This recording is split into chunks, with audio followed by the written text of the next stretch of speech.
मैं आपको एक बहुत ही मजेदार कहानी सुनाने जा रही हूँ। एक समय किसी नगर में एक बहुत ही धनवान साहूकार रहता था। साहूकार का विवाह नगर की सुंदर और गुणवंती लड़की से हुआ था।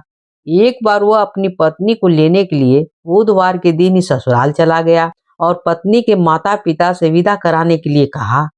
माता पिता बोले, बेटा आज बुधवार है, बुधवार को किसी भी शुभ कार्य के लिए यात्रा नहीं करते। लेकिन वह नहीं माना और उसने वहम की बातें न करने की बात की। लेकिन वह नहीं माना और उनसे वहम की बातें को न मानने की बात कही।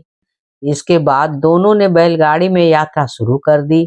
2 कोस की यात्रा के बाद उसकी गाड़ी का एक पहिया टूट गया। वहां से दोनों ने पैदल ही यात्रा शुरू की। रास्ते में पत्नी को बहुत ही तेज प्यास लगी, तो साहूकार उसे पेड़ के नीचे बैठाकर जल लेने के लिए चला गया। थोड़ी देर बाद जब वह कहीं से जल लेकर वापस आया, तो वह बुरी तरह से हैरान हो उठा, क्योंकि उसकी पत्नी के पास उसी की शकल सूरत का एक दूसरा व्यक्ति बैठा हुआ था। पत्नी भी साहूकार को देखकर हैरान रह गई।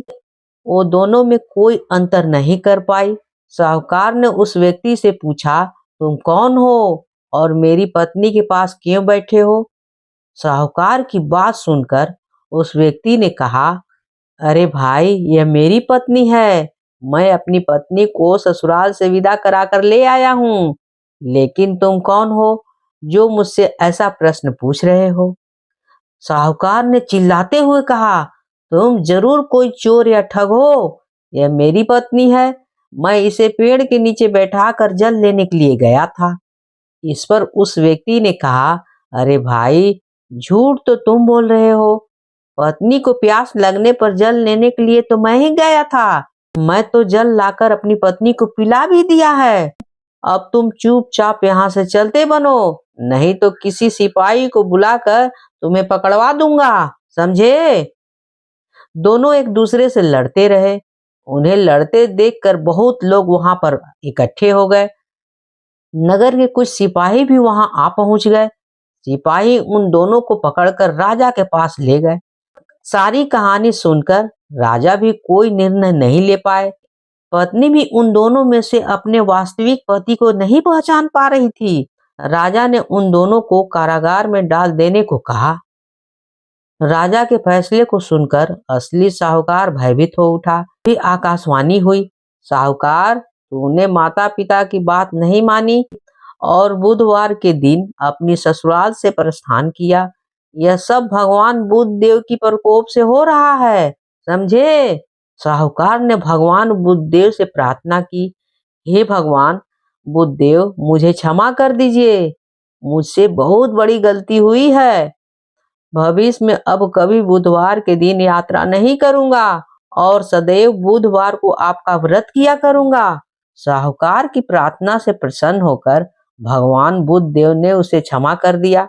तभी दूसरा व्यक्ति राजा के सामने से गायब हो गया। राजा और दूसरे लोग इस चमत्कार को देखकर हैरान हो गए। भगवान बुद्ध देव की अनुकंपा से राजा ने साहूकार और उसकी पत्नी को बहुत सम्मान पूर्वक से विदा कर दिया। अगर कहानी अच्छी लगी हो तो please like share and subscribe तो कर ही दीजिएगा, भूलिएगा तो बिल्कुल नहीं। मैं आपको एक बहुत ही मजेदार कहानी सुनाने जा रही हूँ। भगवान श्री कृष्ण के महान भक्तों में नरसिंह मेहता का नाम जरूर लिया जाता है। नरसिंह जी ने भगवान कृष्ण की भक्ति में अपना सब कुछ दान कर दिया था। इस कथा के अनुसार नरसिंह जी अपना सब कुछ दान करने के बाद जब साधु संतों के साथ तीर्थ यात्रा कर रहे थे, तो उनकी मुलाकात कुछ याचकों से हुई। वे उनसे धन, भोजन और जीवन के लिए जरूरी चीजें मांगने लगे। चूंकि भक्त नरसिंह अपना सब कुछ दान कर चुके थे, इसलिए वे धन देने में समर्थ नहीं थे। आखिरकार उन्हें एक उपाय सूझा। वे एक साहूकार के पास गए और अपनी मूंछ का एक बाल उनके पास गिरवी रख आए। उस जमाने में मूंछ के बाल को भी प्रतिष्ठा और सत्यनिष्ठा का प्रतीक समझा जाता था। साहूकार ने उन्हें मूंछ के बाल के बदले कर्ज दे दिया। नरसिंह जी ने वह पूरा धन याचकों के दे दिया। इस घटना को जब एक व्यक्ति ने देखा तो उसे लालच हो गया। वह भी अपने तरीके से धन पाना चाहता था। मौका देकर वह उसी साहूकार के पास गया और बोला, मुझे भी मूछ के बाल के बदले उतना ही धन दे दीजिए जितना कि आपने नरसी को दिया था। साहूकार ने सहमति जता दी। उसने मूछ का बाल मांगा। व्यक्ति ने मूछ का बाल दे दिया, लेकिन साहूकार संतुष्ट नहीं हुआ। उसने कहा, यह बाल सीधा नहीं है, इसमें अमुक कमी है, कोई दूसरा दीजिए। धन के लोभ में वह व्यक्ति मूछ के बाल उखाड़ उखाड़ कर देता रहा और साहूकार कमियां निकालता रहा। आखिर उस व्यक्ति ने पूछा, मुझे मूछ का बाल तोड़ने में जो दर्द हो रहा है उसका आपको अंदाजा भी नहीं है। मेरे आंखों में आंसू आ गए।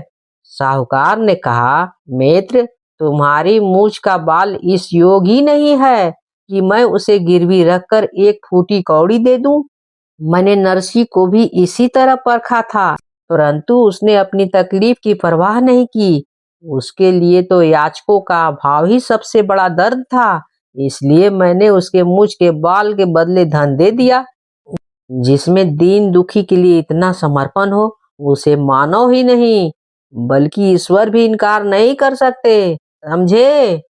अगर कहानी अच्छी लगी हो तो please like share and subscribe तो कर ही दीजिएगा, भूलिएगा बिल्कुल नहीं। कहानी होती है समाप्त।